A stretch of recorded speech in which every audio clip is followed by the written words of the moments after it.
Quelques mots d'introduction pour situer le sens de ce message. La semaine dernière, le pasteur Philippe Cabot d'Almas m'a demandé d'apporter un message sur les besoins, les valeurs et les besoins de l'enfant.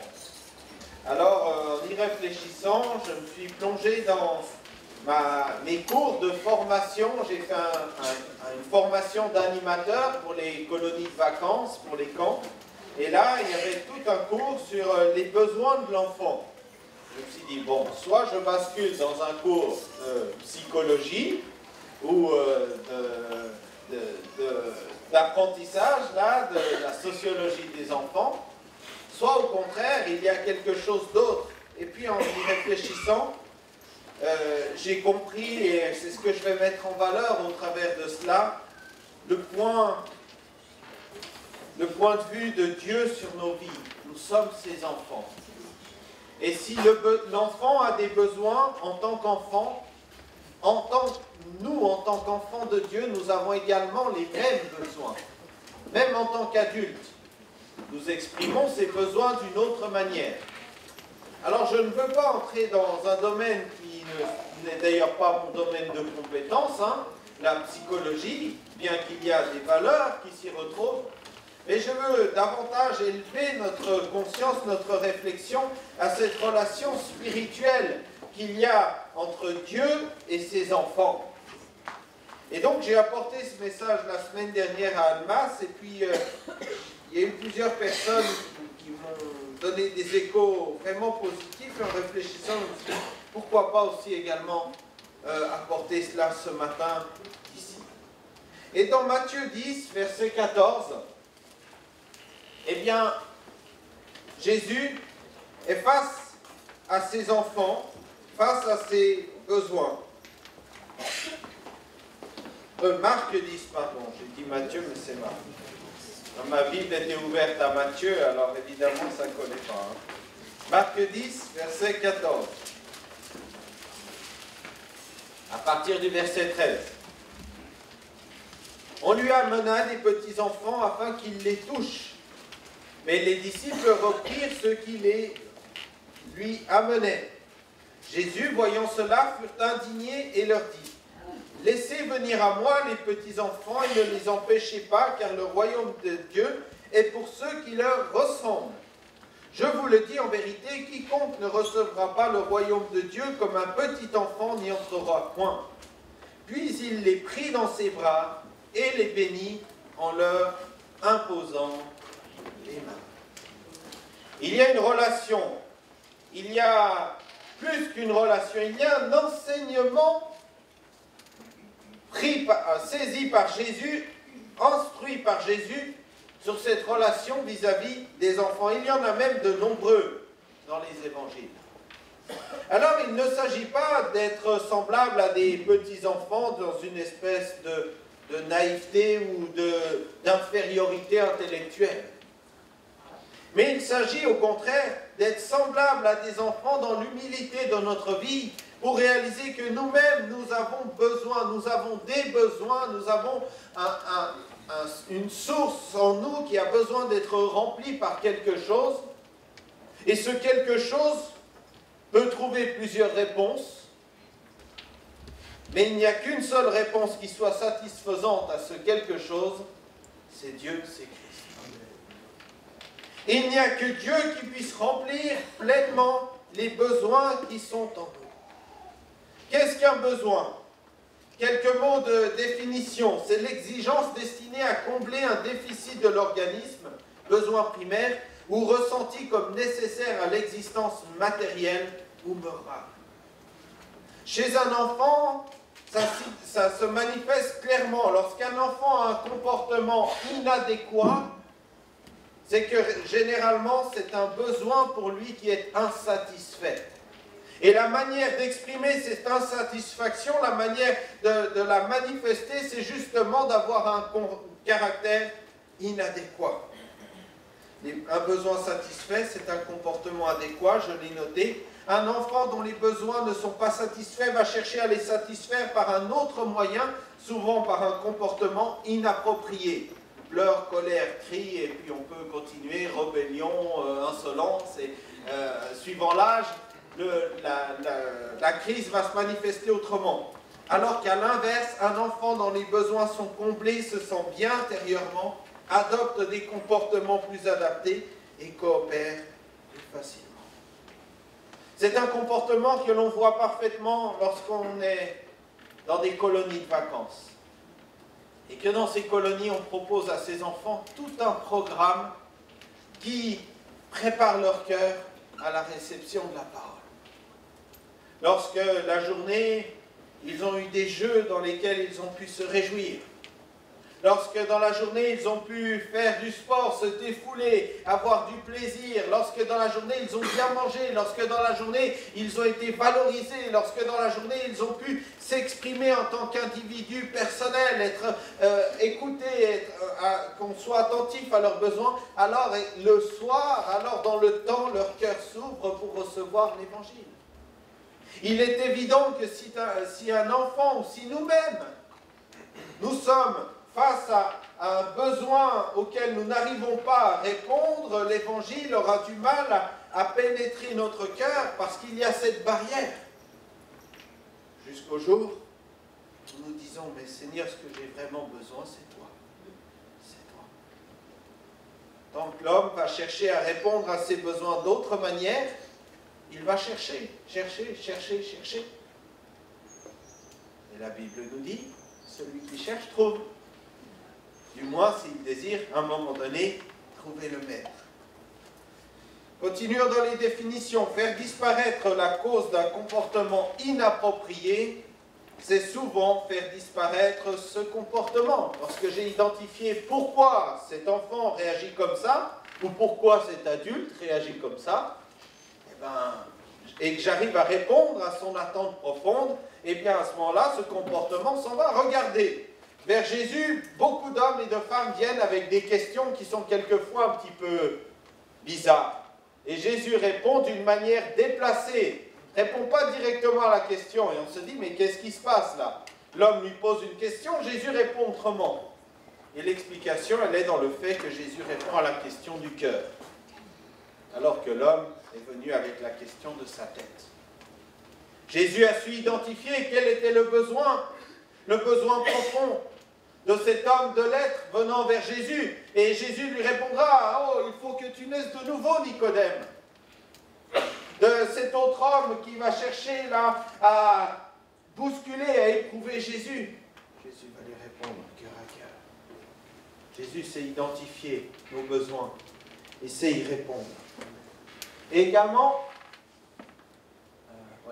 là, en tant que parents, nous transmettons inconsciemment à nos enfants nos propres besoins insatisfaits.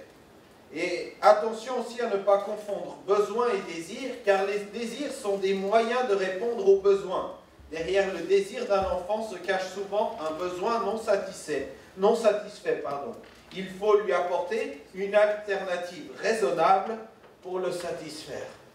Et oui, le petit vient et vous réclame une glace. Et un troisième de la journée. Peut-être que ce n'est pas vraiment une glace qu'il a besoin. Peut-être qu'il a juste faim. Et si vous lui proposez un bout de pain, il sera peut-être tout content de combler son besoin, sa faim, par autre chose. Mais pour lui, la faim va s'exprimer. La première chose à laquelle il pense, qu'il désire, c'est une glace.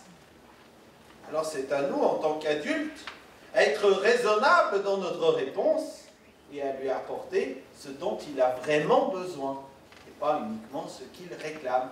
Et Dieu lui-même fait cela avec nous. Pourquoi il ne répond pas à toutes nos prières? Parce que quelquefois on a des désirs qui sont voire même des caprices, et qui ne sont pas réellement un besoin. Alors quand le besoin est présenté à Dieu, Dieu dans sa fidélité répond à nos besoins. Il répond à ce qui est réellement important pour lui et pour nous. Et il sait mieux que nous ce dont nous avons besoin. Faisons-lui confiance.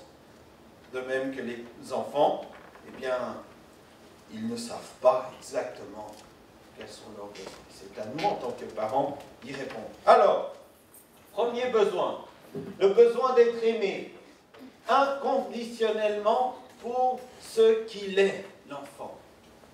Vous devez aimer ces enfants sans considérer ce qu'ils sont ou ce qu'ils ne sont pas. Ce sont des enfants qui vous sont confiés en tant que parents, bien sûr. Mais élargissons un petit peu la réflexion. Il y a dans l'assemblée des enfants. Il y a dans votre entourage des enfants. Il y a tout autour de vous des enfants qui ont besoin d'être aimés, d'être encouragés, d'être fortifiés. Et qui n'ont pas besoin d'être aimés parce qu'ils sont aimables. Ils ont besoin d'aimer parce qu'ils ont besoin d'être aimés. De quelle manière Dieu nous aime? J'ai pris ce verset de Romains. Mais Dieu prouve son amour envers nous lorsque nous étions des hommes et des femmes parfaits et exemplaires. Christ est mort pour nous. Ah, moi j'aime bien, lui c'est mon petit chouchou. Il est gentil, il est aimable, c'est un bon gamin. Par contre, l'autre c'est une teigne. Lui c'est un terrible, j'arrive pas à l'aimer. Mais ça c'est pas l'amour qui vient de Dieu. Ou c'est pas l'amour qui est le vrai amour. Dieu nous a aimés, Dieu prouve son amour lorsque nous étions encore des pécheurs, Christ est mort pour nous. Sans condition. Dieu aime tous les hommes. Et dans ce besoin d'être aimé, l'homme a besoin dans sa construction d'être aimé. L'enfant a besoin d'être aimé. Et quelquefois, la manière d'attirer l'attention, d'attirer l'amour de ses parents, d'attirer quelque part leur oreille, leurs yeux, eh bien c'est justement de faire des bêtises, de provoquer des situations pour que les parents soient attentifs à ce qui se passe, ou que l'entourage soit attentif à ce qui se passe. Et lorsque cet enfant est valorisé et mis en avant, tout d'un coup, son comportement change. Combien de fois ça m'est arrivé d'avoir un enfant qui était un petit peu turbulent, là, plus que les autres, et de lui dire « Ah, tu veux être le turbulent? Ben bien, je vais te confier une responsabilité. C'est à toi de surveiller les autres. » Oh! Alors là, quand on lui dit ça, quand c'est à moi qui fais le plus de bêtises, c'est à moi de surveiller les autres. Mais quelquefois, hein, pour certains enfants, quand vous faites cela, il prend cela comme une autre responsabilité et il devient un surveillant. Je vous assure, les autres, ils ne marcheront pas. Parce que tout d'un coup, lui, le meneur pour les bêtises devient le meneur pour la responsabilité qui lui a été donnée. Et comment ça s'est fait? Eh bien, il a été considéré comme étant ce qu'il était, dans ses capacités, aimé pour ce qu'il était. Et dans ses besoins, eh bien, le besoin d'être apprécié pour ses qualités, ça rejoint également. L'enfant a besoin de sécurité. C'est à travers les interdits, les frustrations, les limites, les règles que nous donnons à l'enfant le sentiment de sécurité et la base de la socialisation. Dieu a dit dans Jean 14, verset 21, « Celui qui a mes commandements et qui les garde, c'est celui qui m'aime. Et celui qui m'aime sera aimé de mon Père. Je l'aimerai et je me ferai connaître à lui. » Et puis, car l'amour de Dieu consiste à garder ses commandements, et ses commandements ne sont pas pénibles. Ça paraît surprenant, pourtant quelle sécurité d'avoir un Dieu qui a dit, et que nous sachions ce qu'il a dit, ce qu'il attend de nous. Et quelle liberté il nous donne d'accepter ou de refuser ses commandements. L'enfant, pour se construire, a besoin d'avoir des règles autour de lui. Et un enfant qui n'a pas de règles va sans cesse rechercher la limite, quitte à mettre sa propre vie en péril parce qu'il n'a pas conscience du danger qui le guette, sans cesse en recherche de repères, sans cesse en recherche d'épreuves qui sont capables de lui montrer ce qu'il peut faire ou pas, les limites qui sont les siennes, jusqu'au péril de sa vie. Mais ce comportement, on le trouve chez certains adultes, hein, étant fous, étant inconscients dans leur réflexion, jusqu'à chercher des limites et quelquefois passer au-delà de leurs propres limites. Une limite, une frustration, une éducation, un non dès l'enfance, qu'il est capable d'accepter, qu'il est capable de digérer, va l'enseigner à après affronter les noms que la vie elle-même lui montrera. Parce que s'il n'a jamais été face à une frustration de ne pas recevoir bien, ce qui lui était destiné, systématiquement, lorsqu'il sera grand, il croira que absolument tout lui est dû. Rien que parce qu'il est lui-même le centre du monde. Mais non, non, non. Des limites, des règles. Et Dieu, par amour, nous a donné des commandements. Et ces commandements, on les reçoit dans cet amour. Si, bien sûr, le regard de Dieu et notre compréhension de Dieu, c'est Dieu qui nous dit non, non, non, systématiquement non, ou tu dois pas, eh bien notre vision de Dieu est complètement erronée. Mais Dieu est ce Père qui nous aime et qui a fixé pour chacun d'entre nous des limites parce qu'il sait ce qui peut nous porter préjudice. Et parce qu'il sait que ça va nous porter préjudice, il nous dit attention, ne fais pas, ne touche pas, ne va pas. Et il nous laisse la liberté de le faire quand même. Et même il a prévu le moyen de revenir, de reconstruire. C'est la preuve d'amour. Et pour pouvoir recevoir et accepter les commandements de Dieu, eh bien il faut pour cela l'avoir rencontré comme Père.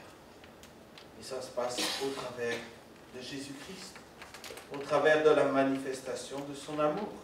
Si nous venons à Dieu avec cette compréhension d'un Père fouettard, de quelqu'un de méchant, d'un tortionnaire à notre égard, de quelqu'un à qui nous devrons rendre des comptes un jour sans once d'amour de sa part, alors notre compréhension de Dieu est complètement fausse. Dieu prouve son amour, on l'a lu avant, en sorte qu'il a lui-même pourvu aux besoins de réconciliation, lui-même pourvu aux moyens du salut en Jésus-Christ. Car l'amour de Dieu consiste à garder ses commandements. Et c'est justement en réponse à cet amour que nous entrons dans cette obéissance volontaire à l'œuvre de Dieu. L'enfant a également besoin de stabilité, des horaires fixes, des routines régulières, une ambiance sereine à la maison et des réponses cohérentes. Cohérentes, adaptées à son âge mais cohérentes. Oh, t'es trop petit, tu ne peux pas comprendre. Ben oui, mais il a quand même compris qu'il se passait quelque chose, sinon il n'aurait pas posé de questions. Donc il n'est pas trop petit pour comprendre qu'il se passe quelque chose de particulier. Vous prétendez qu'il est trop petit pour lui apporter une réponse adéquate. C'est méchant. Quelle pédagogie, quel enseignement. Non, apportez-lui une réponse cohérente, qu'il est capable, bien sûr, de recevoir par son âge, par sa maturité. Mais il a besoin, il est dans cette attente, il a besoin de cette stabilité. Et puis j'ai mis ce passage de Jacques 1,16. Ne vous y trompez pas, mes frères bien-aimés, toute grâce et tout don parfait descendent d'en haut du Père des Lumières, chez lequel il n'y a ni changement, ni ombre de variation. Il nous a engendrés selon sa volonté par la parole de vérité, afin que nous soyons en quelque sorte les prémices de ses créatures. Ni changement, ni ombre de variation. Imaginez-vous que vous vous approchiez d'un Dieu qui un jour est content, l'autre jour n'est pas content. Qui un jour dit A, l'autre jour dit B, le troisième dit C. Comment croire, comment faire confiance à ce Dieu-là? C'est impossible. Notre Dieu n'a ni changement, ni ombre de variation. Ce qu'il dit, sa main l'accomplit. En lui, tout est promesse et accomplissement de ses promesses. Comment croire que Jésus va revenir? C'était le sujet hier soir de la réunion de jeunesse. Comment croire que Jésus va revenir? Eh bien parce qu'il a déjà prouvé que toutes les promesses qu'il avait faites, il les a tenues. Alors, s'il a fait avec ses promesses, eh bien, on peut lui faire confiance pour la suite. Si vous dites à un enfant, cet après-midi, je t'offrirai une glace, alors croyez bien qu'il l'a entendu. Si l'après-midi il ne reçoit pas sa glace, il ne va pas vous faire confiance pour des choses plus importantes après. Il ne va pas vous faire confiance. Une parole cohérente. Ne faites pas des promesses, ne dites pas si vous ne pouvez pas tenir. Ou alors, si des fois ça devait arriver, parce qu'on n'est quand même pas infaillible, eh bien, expliquons à l'enfant pourquoi il n'a pas pu avoir ce que vous lui avez promis. Mais une cohérence, être cohérent dans ses propos, avoir cette stabilité dans la vie. Nous-mêmes, nous avons besoin de cette stabilité dans notre propre vie. Regardez, s'il y a un culte qui commence par la Sainte Seine, vous allez dire, mais qu'est-ce qui est arrivé au pasteur ce matin? Il fait tout à l'envers. C'est pas comme ça qu'on fait d'habitude. Mais je ne peux pas prendre la Sainte Seine avant d'avoir chanté les chants. Mais ça ne va pas, je ne comprends pas. On a besoin nous-mêmes de cette stabilité, de cette rigueur. Alors que rien dans la Bible nous empêcherait de prendre la Sainte Seine avant de nous chanter. Rien. Rien. Mais nous avons ces habitudes, cette rigueur. Alors, il ne s'agit pas d'être enfermé là-dedans. Mais il s'agit de bien les comprendre et les respecter. Et c'est également un des besoins de l'enfant, celui du respect de sa nature, de sa personnalité, de ses goûts, de son désir de faire ou de ne pas faire, et de ses capacités. C'est pour la liberté que Christ nous a affranchis. Demeurez donc fermes et ne vous laissez pas mettre de nouveau sous le joug de la servitude. La liberté. Une liberté absolue, mais pas une liberté pour faire n'importe quoi. Parce que si nous profitons de cette liberté et en abusons, nous retombons nous-mêmes sous les jougs du péché, sous les jougs de la rébellion contre Dieu, sous les jougs de la désobéissance. L'enfant, c'est la même chose. Il a ses propres goûts. Il a le droit de préférer cela à cela. Ça ne veut pas dire qu'il ne doit manger exclusivement que de cela. C'est à nous de lui proposer de tout, et c'est à nous de l'obliger, entre guillemets, à goûter de tout, et à découvrir toute chose. À ne pas mettre ses désirs au devant de ses besoins. Le besoin, c'est de découvrir la vie, mais le besoin également d'être respecté dans ce qu'il aime. Et le forcer à manger des carottes parce qu'il faut, on l'a vu à la télé où le médecin nous l'a dit, qu'il mange 1,5 kg de carottes par jour, pauvre gamin. Vous allez le tuer. Déjà, nous, on ne serait pas capable. Alors, pauvre gamin. J'accentue un peu le trait, mais quelquefois, on voit des dérives comme cela. Non, respectons-le pour ce qu'il aime. Nous-mêmes, on veut être respectés pour ce qui fait notre personnalité, notre différence avec les autres. Besoin de respect. Dieu respecte cette différence. Et il l'honore même. Besoin d'attention.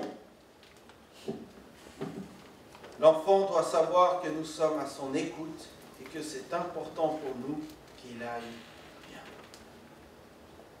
C'est important. Prendre le temps d'être attentif. Même si l'histoire, il nous l'a déjà raconté 3 fois pour les tout petits, que ça tourne en boucle là. Mais c'est important, ils ont besoin d'exprimer cela. Et leurs premiers mots, leurs premières phrases, leur première explication, elles méritent toute notre attention. Et plus encore, si nous n'avons jamais pu dialoguer avec les enfants quand ils étaient petits, c'est pas quand ils seront ados ou quand ils seront grands qu'ils viendront vers nous pour les discussions sérieuses de la vie. Prendre conseil. Tu ne m'as jamais écouté. Pourquoi tu commencerais maintenant? Oh, ah bah ouais. Et il y a ainsi une coupure qui se fait entre les générations parce que l'une n'est pas attentive à l'autre, mais l'autre en réponse ne répond pas plus à l'attention des aînés. Oh, débrouille-toi, c'est ta vie d'adulte. Tu m'en as jamais parlé, tu n'as jamais voulu savoir ce qui se passait chez moi. Les relations sont coupées. Regardez avec Dieu. Prête l'oreille à mes paroles, ô Éternel. Écoute mes gémissements, sois attentif à mes cris, mon roi et mon Dieu. C'est à toi que j'adresse ma prière. Éternel, le matin, tu entends ma voix. Le matin, je tourne vers toi. Je me tourne vers toi et je regarde. Attentif à mes cris, à mes gémissements. Attentif à cette communication qui fait partie de la vie. Besoin d'accompagnement, de soutien, d'encouragement, de compliments, de rituels qui l'aident à franchir certaines étapes. Votre enfant ne peut pas changer de niveau à l'école sans vous à ses côtés pour l'encourager. C'est un grand défi pour lui que de changer de classe, le retour des vacances, le changement de rythme. C'est un grand défi pour lui. Quelque chose d'énorme. Et il a besoin de se sentir encouragé, de même que plus tard, il aura besoin, face au choix de ses études, face au choix de son avenir, de sentir la cohérence, l'accord, l'encouragement de ses parents, même si vous n'êtes pas forcément d'accord avec la filière qu'il choisit complètement, il a besoin de sentir quand même votre présence à ses côtés. Jésus lui-même fait cela à notre égard. Allez, faites de toutes les nations des disciples, les baptisant au nom du Père, du Fils et du Saint-Esprit, et enseignez-leur à observer tout ce que je vous ai prescrit. Et voici, vous serez tout seul. Mais non. Et voici, je suis avec vous tous les jours jusqu'à la fin du monde. Dans ce défi qui est devant vous et qui est au-dessus de vos forces, je suis avec vous, dit le Seigneur. Alors, les défis qui sont face à vos enfants et grandir dans cette génération, mais quel défi énorme! Ils ont besoin d'être avec, de les sentir avec vous, de sentir votre soutien, vos encouragements. Et même si tout ce qu'ils font n'est pas parfait, est-ce que vous, tout ce que vous faites est parfait? Ah non. Donc n'attendez pas à ce que eux ce soit parfait. Toutefois, ils ont besoin d'encouragement. On l'a déjà vu un petit peu, mais besoin de communiquer. La communication fait partie de la vie, elle commence même avant la naissance et permet la sociabilisation. On sait qu'un enfant dans le sein de sa mère, un fœtus, est déjà en contact avec le monde extérieur. Il est déjà habitué à percevoir la voix de sa mère, la voix de son père. Il perçoit les bruits environnants. Il perçoit s'il est dans un climat familial apaisé ou s'il est dans un climat tendu. Il perçoit ces choses et ça influence sa vie. Et même Dieu nous connaît de même avant même que nous naissions. Avant que je t'eusse formé dans le ventre de ma mère, je te connaissais. À Jérémie, viens avec moi, je te répondrai, je t'annoncerai de grandes choses, des choses cachées que tu ne connais pas. Se dire, ah, ce petit-là, il ne parle pas, donc il ne comprend pas. Mais non. Il comprend, il entend, il réalise. Dire ça, c'est pas pour les enfants, ça ne les regarde pas. Vous croyez qu'ils n'entendent pas les discussions ou le ton des discussions? Qu'ils ne comprennent pas dans quel environnement ils sont? L'enfant entend tout, c'est une éponge, il absorbe tout. Et il se construit avec tout ce qu'on lui propose. Et si la communication est violente, est tronquée, ou est négative, ou est impure, l'enfant va se construire avec cela. Il ne faut pas s'étonner de ce qu'après, ça ressort. Quelquefois, on est surpris quand les enfants ont grandi dans un foyer chrétien, c'est arrivé avec mes propres enfants, et qu'ils commencent à aller à l'école. Oh là là, t'as appris ça où, toi? Ce gros mot-là. Hein? Tu l'as appris où? C'est pas à la maison que tu l'as appris, hein? C'est la communication autour. Il l'a appris. Et il voit s'il peut le dire à la maison. Aïe. Et des fois, ça m'est arrivé d'entendre les fils, mes deux garçons là, de les entendre avec les copains, s'imaginant que moi je ne les entendais pas. Eh bien, ils savent ce qu'ils peuvent dire à la maison et ce qu'ils ne peuvent pas dire à la maison. Hein. Parce que des fois, avec les copains, ils disent des choses qu'ils ne se permettraient pas à la maison. Mais ils savent et ils ont besoin de se construire ainsi. Et c'est la communication. L'enfant a également besoin de manger, de boire. C'est une évidence. Et l'alimentation joue un rôle essentiel dans l'établissement de la relation affective et doit être une source de plaisir. Regardez ce que Pierre dit concernant la vie spirituelle. Désirez comme des enfants nouveau-nés le lait spirituel et pur, afin que par lui vous croissiez pour le salut. Et si vous avez goûté que le Seigneur est bon. Un sentiment, une expression, goûter le Seigneur. Pas goûter le pain de la Sainte Seine. Mais non, ça c'est pas le Seigneur, c'est du pain. Pas goûter le vin de la Sainte Seine. Ce matin ça va, il était bon. Hein, des fois, oh là là. Bon, peu importe. C'est pas de cela dont il s'agit. Mais d'une relation affective, de quelque chose qui se passe autour du repas, où le repas prend toute sa valeur dans la construction d'une relation. Le repas, ce n'est pas uniquement se nourrir. Sinon, on peut faire des pâtes tous les jours. Ça joue son rôle, ça les nourrit. Bon. Et puis derrière, je suis quelquefois surpris de voir que même dans nos familles, ici en Europe, c'est un fléau aux États-Unis, mais même en Europe, il arrive que dans des foyers, il n'y ait jamais de repas de famille. Jamais. Le frigo est en libre service Chacun va, se sert, se chauffe quand il a faim, repart dans sa chambre, mène sa vie. Mais il n'y a pas là de construction de vie, il n'y a pas de plaisir, il n'y a pas de joie partagée. Il n'y a pas de compréhension de ce moment précieux. Et regardez la valeur du repas dans la Bible. Même dans le ciel, arrivé dans le ciel, qu'est-ce qui nous attend, le repas des noces de l'agneau? J'espère que ce ne sera pas un repas micro-ondes. Hein. Je ne conçois pas ça avec le Seigneur. Hein. Ah, salut Théophile, bienvenue au ciel. Alors, va te servir. Là, c'est les poissons. Tu prends ton plateau, il y a les fruits, puis tu te débrouilles. Hein. Non, Seigneur. Un repas, la communion, la vie autour de ce repas. C'est ça, et l'enfant a besoin de cela, et nous avons besoin de cela, de construire avec cela.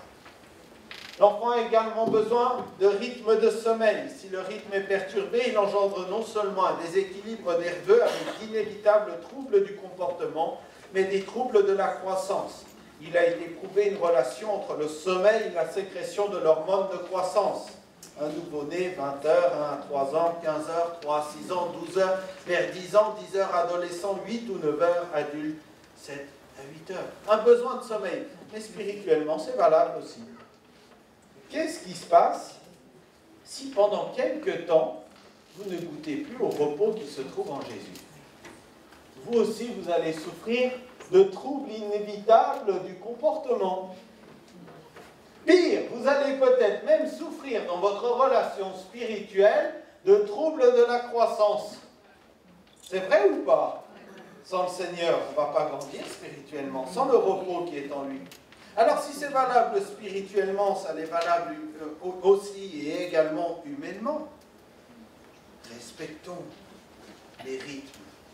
Et même si les enfants sont en vacances, ça ne leur autorise pas à se coucher à 2 heures du matin. Bon, allez, on va leur donner une demi-heure, 1 heure de plus, suivant l'âge, parce qu'ils peuvent la récupérer le matin. Mais oui, c'est important de veiller à cela. Et vous savez qu'en colonie de vacances, c'est vraiment indispensable. On peut laisser faire, laisser naturellement. En plus, les enfants, ils sont entre eux le soir, là, ils aiment bien se raconter des histoires, tout cela dans les chambres. Ouais, c'est un super moment. Mais nous devons veiller à ce qu'ils dorment et faire. Ça, c'est un des travaux que j'aime le moins. Il y a un animateur qui est là et qui veille à ce que tout le monde dorme.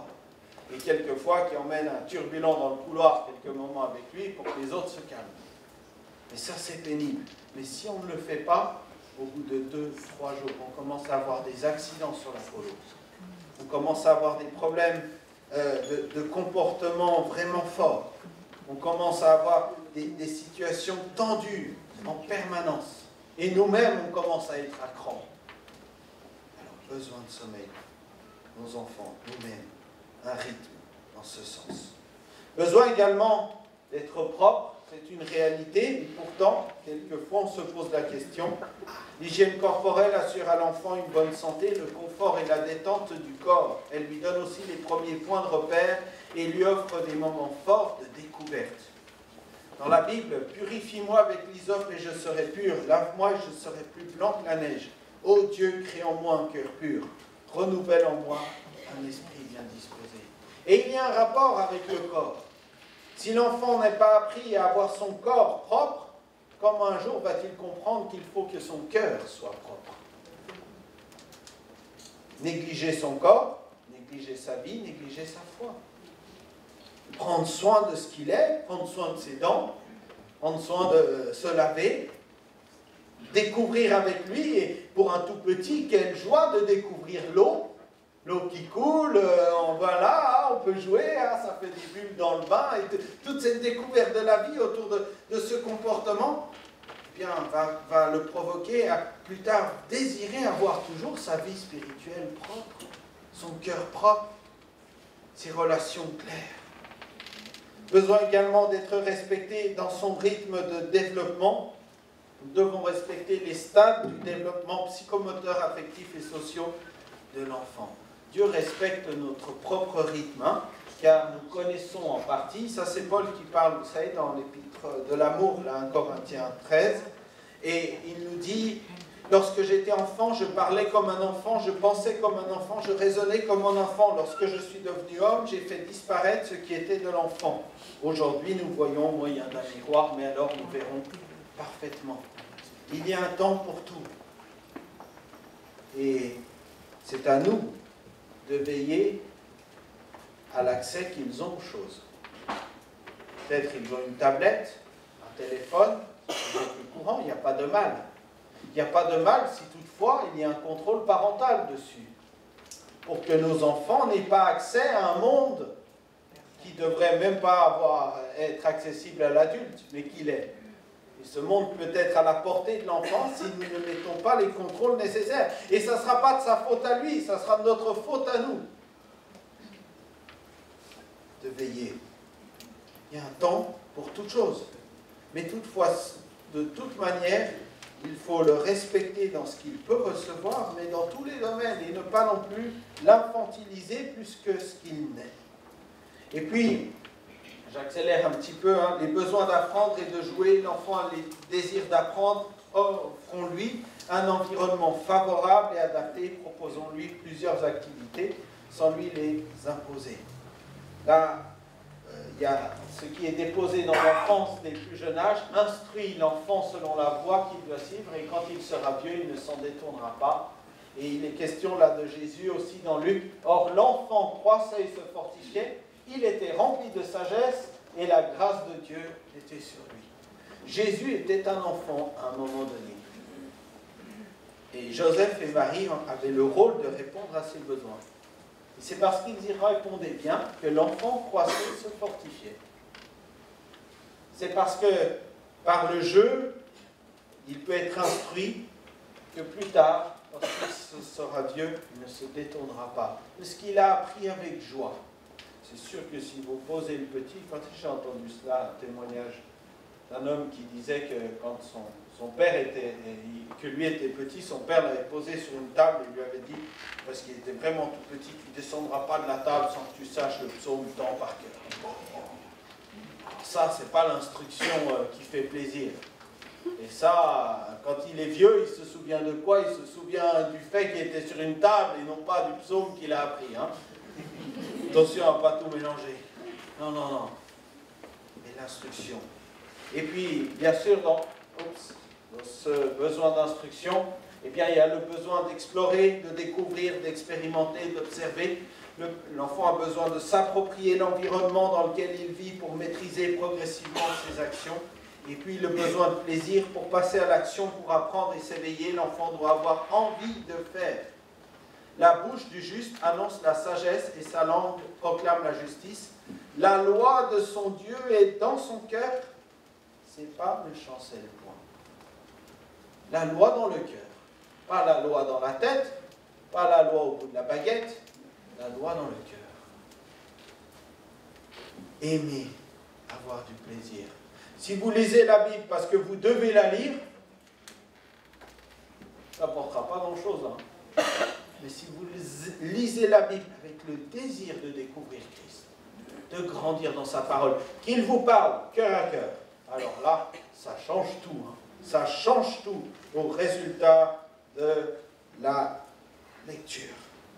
Et puis un dernier point, mais pas des moindres, l'enfant a besoin de sortir. Les sorties, les promenades sont bénéfiques à l'enfant. Elles lui procurent l'air et le soleil dont il a besoin pour être en bonne santé.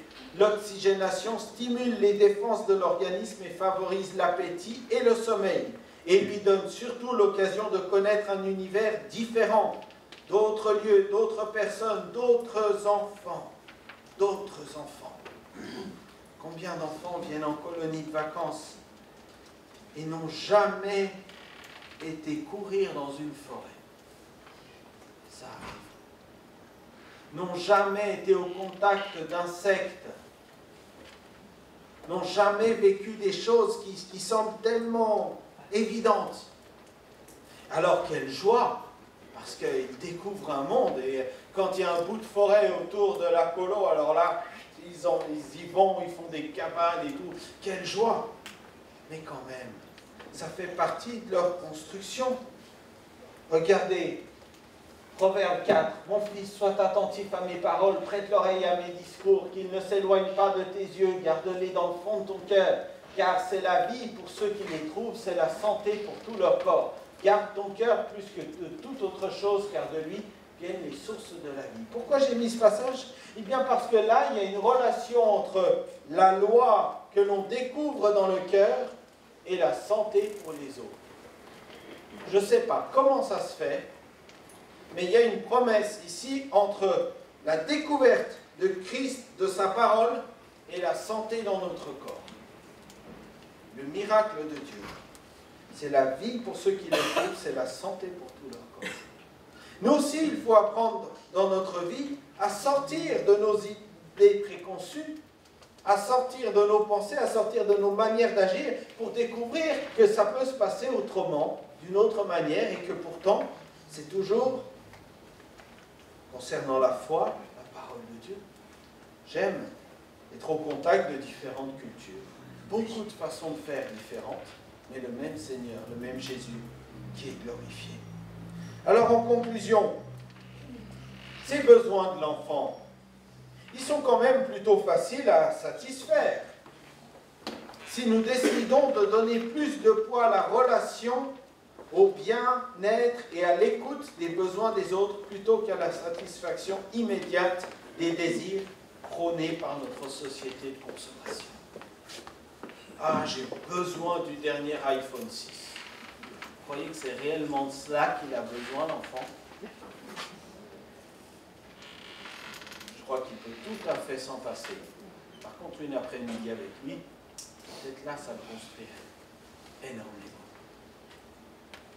Je vous donne un commandement nouveau, dit Jésus. Aimez-vous les uns les autres comme je vous ai aimé, vous aussi. Aimez-vous les uns les autres. À ceci, tous connaîtront que vous êtes mes disciples si vous avez de l'amour les uns pour les autres.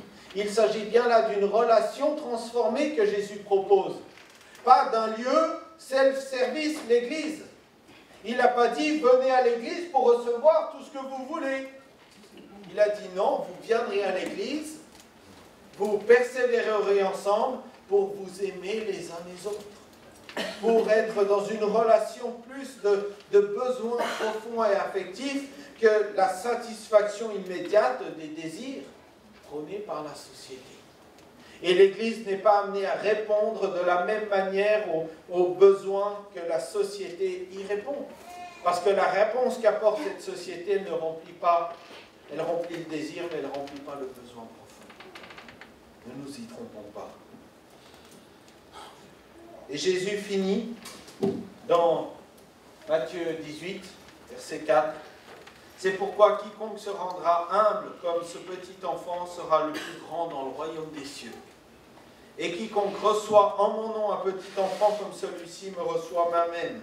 Mais si quelqu'un scandalise un de ces petits qui croient en moi, il vaudrait mieux pour lui qu'on suspende à son cou une meule de moulin et qu'on le jetât au fond de la mer. Gardez-vous de mépriser un seul de ces petits, car je vous le dis, que les anges dans les cieux voient continuellement la face de mon Père qui est dans les cieux. Que leurs anges dans les cieux voient continuellement la face de mon Père qui est dans les cieux. Seigneur, tu as su être attentif à ces enfants, chacun d'eux. Tu n'as pas choisi des enfants pour te suivre. Tu as choisi des hommes faits, des hommes capables de porter, de supporter. Mais des hommes que tu as dû former pour qu'eux-mêmes soient attentifs aux besoins des enfants. Tu as répondu, tu as accueilli ces enfants. Tu les as bénis. Tu les as même utilisés. Tu as utilisé ce jeune homme avec ses 5 pains et ses 2 poissons. Tu as utilisé, Seigneur Jésus, ces petits qui venaient à toi pour annoncer, pour te glorifier, pour les guérir. Seigneur, aujourd'hui, tu nous invites à prendre soin de ces enfants qui nous sont confiés. Confiés à l'Église, l'assemblée locale, qu'aucun d'eux ne soit scandalisé en venant dans ce lieu. Confiés également dans la société, dans notre entourage. Nous sommes tous entourés d'enfants. Quelquefois, tu nous as même donné la responsabilité de nos propres enfants, mais ils ne sont pas à nous, ils sont à toi. Et c'est toi qui nous as confié la responsabilité de répondre à leurs besoins, de les élever, d'être attentif à leur attente, d'être attentif à leur construction, de les aimer, parce que toi tu les aimes. Ô Seigneur Jésus, rends-nous attentifs, responsables à ce mandat qui vient de toi. Seigneur, tu dis toi-même que pour pouvoir prendre soin des affaires spirituelles, il faut que les anciens ou que les ministères prennent bien soin de leur famille. Quelle relation tu fais? Mais Seigneur, la famille, c'est le fondement même de la société, c'est le projet de Dieu, c'est l'œuvre que tu as voulu. Et nous voyons combien le diable est capable de détruire les familles, de détruire l'avenir, de détruire, Seigneur Jésus, ce que toi tu désires, ce que toi tu as voulu de plus précieux. Je veux, Seigneur Jésus, te demander, pour que chacun des adultes que nous sommes ici, ou ceux qui sont en devenir de l'être, nous sachions respecter ces enfants. Mais que nous sachions également venir à toi comme des petits-enfants, pour recevoir de toi la réponse à nos besoins. Seigneur, tu nous aimes comme un père aime ses enfants. Et c'est de cet amour-là que je veux être empreint, que je veux être rempli, que je veux être nourri. J'ai moi-même mes propres besoins. Et Seigneur, ces besoins, ils sont satisfaits en toi et je veux m'en satisfaire davantage. Oui, Seigneur, que tu grandisses en moi afin que je diminue. Et que, Seigneur, ton œuvre soit belle. Bénis mes frères et sœurs dans leurs responsabilités, dans leur propre famille. Bénis-les dans leur vie spirituelle. Bénis ton Église ce matin. Et que à toi, Seigneur, revienne la gloire, l'honneur pour les siècles des siècles. Amen. Amen.